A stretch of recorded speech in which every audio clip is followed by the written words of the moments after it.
ఈరోజు ధనత్రయోదశి. ఈరోజు నేను యమదీపం పెట్టుకున్నాను. ఎలా పెట్టానని వీడియో తీసిన తర్వాత పెడతాను. ఇప్పుడు దీపాలు ఎలాగున్నాయో చూపిద్దామని చేస్తున్నాను. ఒకసారి చూడండి, చూస్తే ఎలా ఉన్నాయో చెప్పండి, కామెంట్ పైన పెట్టండి. ఇదిగోండి యమదీపం. అది గోధుమ పిండితో ప్రమితి చేసి కిందన తమలపాకులు 5 తమలపాకులు వేసి ఉప్పు వేసి దాని మీద ప్రమితి పెట్టి 3 ఒత్తులు వేసి వెలిగించానండి. ఇది ఇలాగా యమదీపం. ఆ బియ్యం బెల్లం నైవేద్యం పెట్టమన్నారు, పెట్టాను.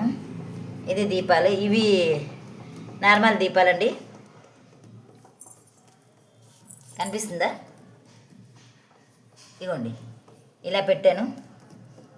ఈరోజు గుమ్మం అలంకరణ ఎలా ఉందండి అంటే లక్ష్మీదేవి పాదాలు, కమల పువ్వు, ఈ సైడు ఇది లక్ష్మీదేవి దీపం అండి. ఇది లక్ష్మీదేవి దీపం. ఆయనకి 2 అరటిపళ్ళు తాంబూలం పెట్టాను. కొత్త ప్రమితులు దీపం పెట్టాలంటే ఈరోజు కొత్త ప్రమితి పసుపు రాసి బొట్లు పెట్టి కొత్త ప్రమితుల దీపం పెట్టానండి. ఈరోజు ఇలాగ యమదీపం పెట్టుకున్నానండి. ఎవరికైనా ఆరోగ్యాలు బాగోపోయినా, యమ గండం ఉన్నా, వాటర్ గండం ఉన్నా, ఒకవేళ నీలగండం ఉన్నా, ఎవరికైనా సరే ఈ దీపం పెట్టుకుంటే మంచిదటండి. ఆరోగ్యం కూడా బాగుంటుందంట. ఎవరికైనా ఆయుస్లో ఆరోగ్యములో ఏమైనా తేడా ఉన్నా, ఆరోగ్యం బాగోపోయినా, దీర్ఘకాల రోగాలున్నా, గండాలున్నా ఈ దీపం పెట్టుకుంటే నయం అవుతుంది అనేసి నేను విన్నానండి. నాకైతే తెలియదు, అదే చెప్పిన మాటలే నేను విన్నాను. తూర్పుకి ఉత్తరకి పరమటికి పెట్టమన్నారండి. అలాగే పెట్టానండి నేను దీపం. లోపల ఒట్టిది కాకుండా కుంకుమ రాసి నెయ్యి వేయాలటండి. నెయ్యి వేసి ఇలాగ దీపం పెట్టాను. ఎంతమంది ఈరోజు ఈ దీపం పెట్టుకున్నారో కామెంట్ పెట్టండి. అలాగే నా పూజా విధానం నచ్చినట్టయితే లైక్ చేయండి.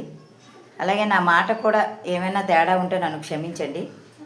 అలాగే ఇంట్లో కూడా కొత్త ప్రమితులతో పెట్టాలని, ఇదిగోండి కొత్త ప్రమితులే, పసుపు రాసి బొట్లు పెట్టి కొత్త ప్రమితే ఈరోజు దీపం పెట్టాలని అన్నారని ఈరోజు మళ్ళీ ఉదయం దీపాలన్నీ తీసేసి ఇప్పుడు మళ్ళీ కొత్తగా ప్రమితులు నైవేద్యం పెట్టుకున్నానండి. ఇవి ఉదయంలో ఒత్తులై మార్చేసి శుభ్రం చేసి ఈరోజు 7 కొండల వాడి దీపాలు ఇలా పెట్టుకున్నానండి. ఈరోజు అమ్మవారికి కొత్త ప్రమితులతో దీపాలు పెట్టమన్నారని మళ్ళీ ఈరోజు పెట్టమన్నాం కాదు, ఈరోజు నేను ఎప్పుడు పెడతాను, అలాగే ఈ సంవత్సరం కూడా ఇలా పెట్టానండి. నా పూజా విధానం నచ్చినట్టయితే, నా మాటలో ఏమైనా తప్పు ఉంటే, నా మాట నచ్చినట్టయితే, పూజ నచ్చినట్టయితే లైక్ చేసి సపోర్ట్ చేసి నాకు ముందుకు నడిపించండి. మీలో